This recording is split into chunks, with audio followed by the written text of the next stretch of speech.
This is the video guys to learn how to create a new layer in Autocad.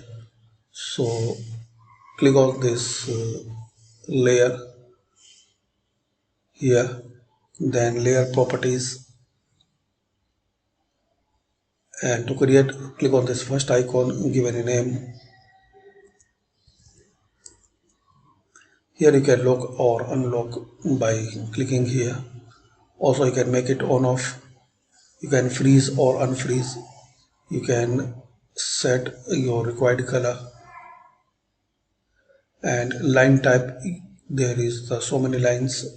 Once you click on load, so you can select any type of line.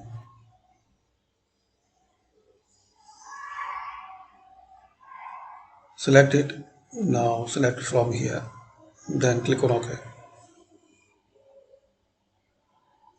So this is the way to create a new layer in AutoCAD. Thanks for watching.